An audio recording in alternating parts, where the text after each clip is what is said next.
Vous pouviez soit augmenter les impôts, soit dévaluer votre monnaie. Et aucune de ces solutions n'est très séduisante. Les Rothschild viennent d'inventer une troisième méthode.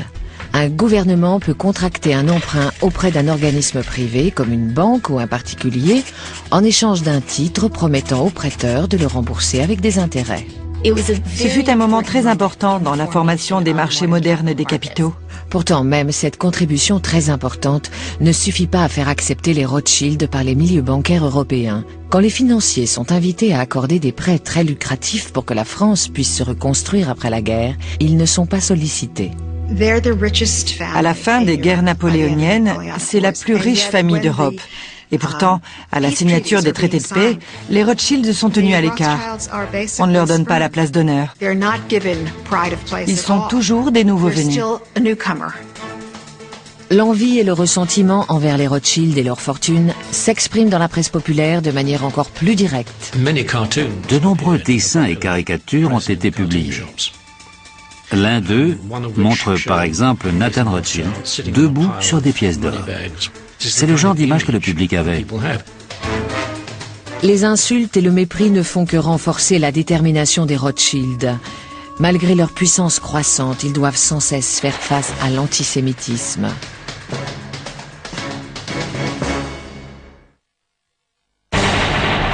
Depuis la fin des guerres napoléoniennes, la famille est bien implantée sur le continent. Nathan et James dirigent les branches de Londres et Paris et sont devenus deux des hommes les plus riches d'Europe. Malheureusement, le patriarche Mayer Amschel n'a pas vécu assez longtemps pour assister à leur réussite. Il est mort en 1812 à 69 ans. Pourtant, son héritage perdure. Un accord de partenariat conclu avec ses 5 fils 2 ans plus tôt préserve son entreprise, mais leur impose certaines conditions. La maison Rothschild ne devait pas être divisée entre les garçons. Elle devait rester une entité et chaque fils en avait une partie. Aucune place pour les femmes. La succession passait par les fils. Aucune place non plus pour les étrangers à la famille, pour les gendres ou pour les non-juifs. Pour tout dire, les Rothschild sont tellement résolus à garder l'entreprise dans la famille qu'ils se marient même entre eux. C'était douloureux de donner une dot pour marier une fille. Alors c'était une bonne solution de la verser à un frère ou un cousin qui était aussi un partenaire en affaires. C'est ainsi que James, en France, épouse sa nièce Betty et que le fils de Salomon, Anselme Salomon, se marie avec sa cousine Charlotte. Sur 18 mariages, il y a eu 16 unions endogames. Pour un Rothschild, l'épouse parfaite était une Rothschild. Maintenant que leur partenariat est scellé, les 5 fils se déploient en Europe pour créer le premier réseau bancaire multinational.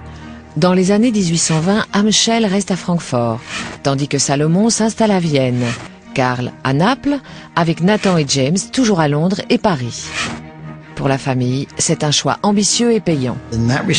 Ainsi, ils ont pu mettre sur pied les fondations de leur dynastie dans plusieurs centres financiers européens. On voit que les 5 frères sont la base de la dynastie Rothschild.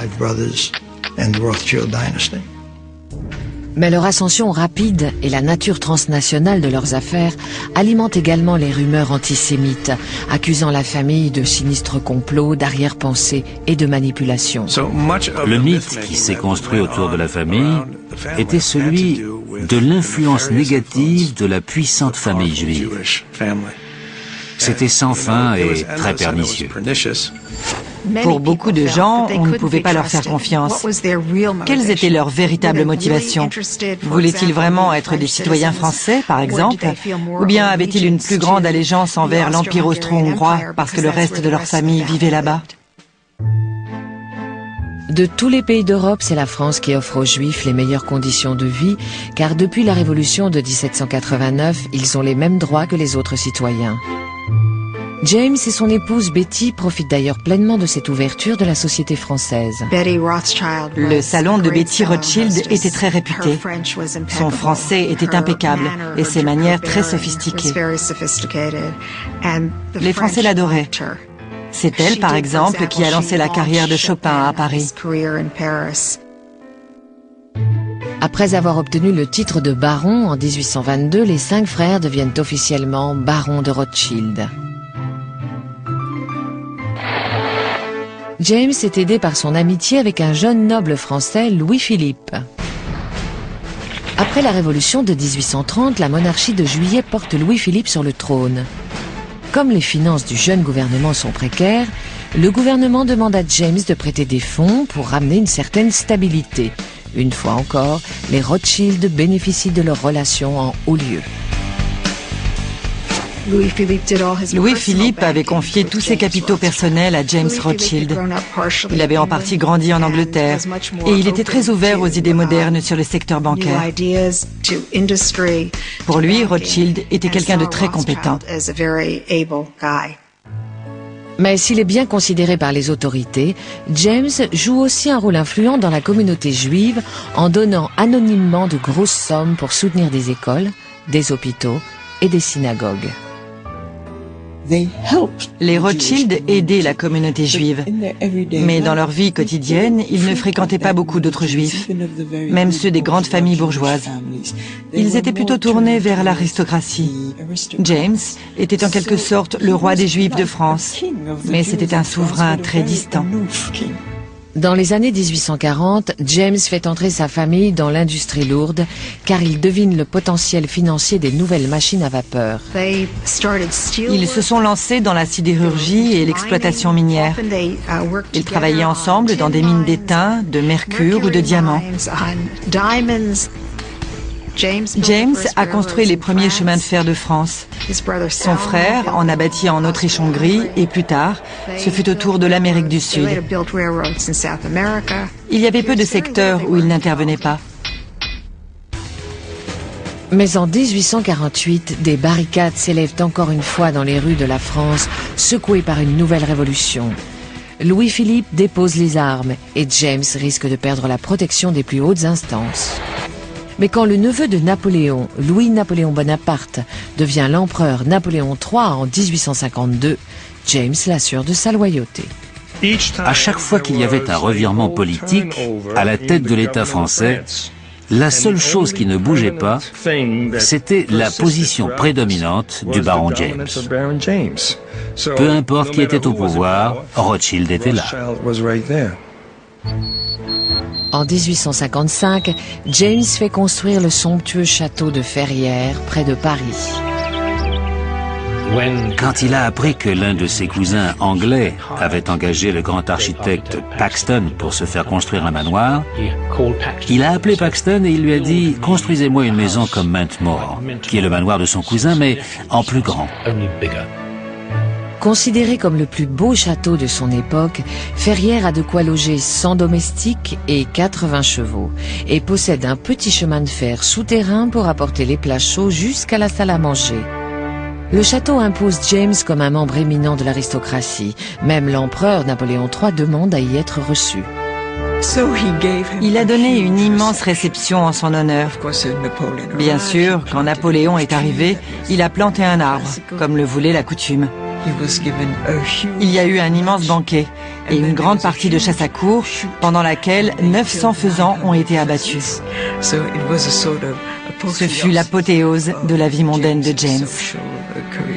Il faut se rappeler que le baron James avait grandi dans le ghetto de Francfort et qu'un petit garçon juif devait descendre du trottoir quand il croisait un chrétien. C'est incroyable de se dire que le même homme, une fois adulte, a chassé avec un empereur.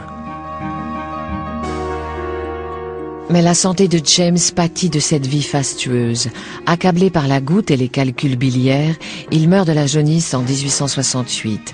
Il est le dernier des frères à s'éteindre, le dernier des 5 de Francfort qui se sont affranchis du ghetto pour conquérir l'Europe. La famille a fait beaucoup de chemin, mais la génération suivante des Rothschild s'attaquera au dernier bastion de pouvoir qui lui échappe encore, la politique.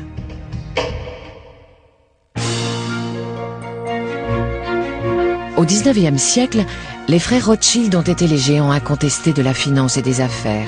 Pourtant, malgré leur fortune, ils sont toujours victimes d'injustices comme tous les juifs d'Europe. Même si la France leur a accordé la citoyenneté, d'autres pays restreignent toujours leurs droits. Même en Angleterre, il faut savoir que les Juifs avaient le droit de vote, mais pas celui de siéger au Parlement. Et leurs enfants n'avaient pas accès aux grandes écoles comme Eton, Rugby, Cambridge ou Oxford. Ainsi, en 1836, quand le fils de Nathan, Lionel, prend les rênes de la société à Londres, il y voit l'occasion de faire tomber des barrières. Les réformes sociales balayent la Grande-Bretagne, où le droit de vote est par exemple étendu à la classe ouvrière, et un nombre croissant de gens pensent que les minorités britanniques, comme les catholiques ou les juifs, doivent obtenir l'égalité. Lionel s'intéressait au secteur bancaire, mais avait également des aspirations politiques. À ses yeux, son père avait posé les fondations nécessaires pour que la famille Rothschild fasse plus que des opérations bancaires, et il s'est présenté au Parlement. En 1847, Lionel de Rothschild est candidat dans le district de la City, le quartier des affaires, où il est connu et populaire. Il est largement élu, mais pour entrer en fonction, il y a une condition qu'il n'est pas en mesure de respecter. Lionel devait prêter le serment traditionnel de tous les députés en jurant sur sa foi chrétienne. Logiquement, il a dit « Je ne peux dire cela en toute bonne foi ». Du coup, il n'a pas pu entrer en fonction. Il se représente, est réélu et une nouvelle fois ne peut pas entrer au Parlement. À chaque fois, il a remporté le scrutin et le fonctionnaire présent n'a pas voulu reconnaître son élection. Donc bien que très privilégiés, les Rothschild étaient quand même en butte à de l'antisémitisme.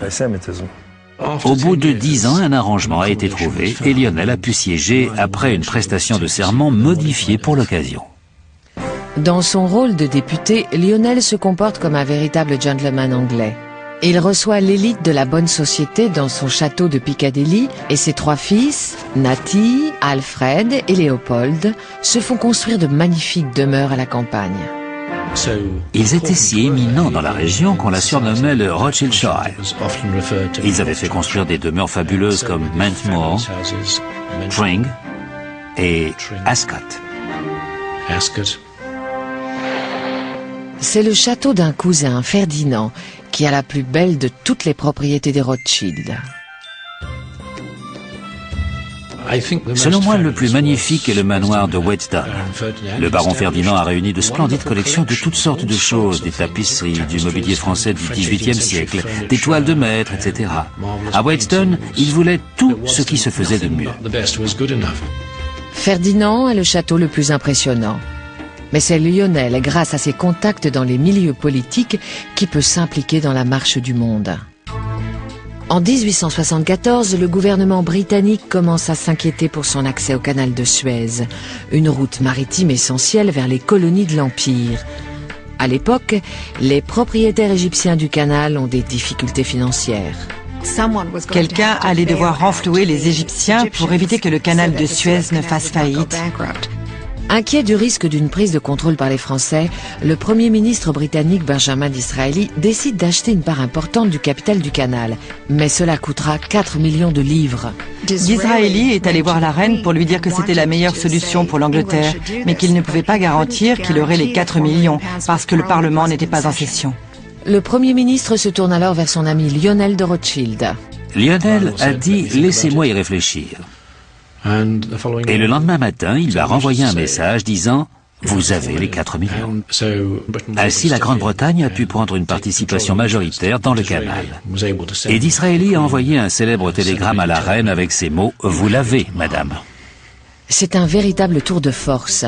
Maintenant, le passage par le canal de Suez est garanti pour les navires britanniques et l'Empire continue à prospérer en Inde et en Afrique. La population se réjouit et Disraeli et Lionel sont les héros de la nation. Quand Lionel succombe à une crise cardiaque en 1879, la famille décide de recentrer ses activités sur les prêts commerciaux.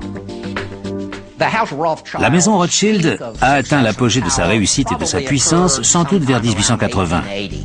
Ensuite, les gouvernements se sont montrés plus rationnels dans leur politique fiscale, leur code des impôts, etc. Si bien que le besoin de financement privé a non pas disparu totalement, mais considérablement diminué. Au début du XXe siècle, le monde doit faire face à de nouveaux défis sociaux et politiques.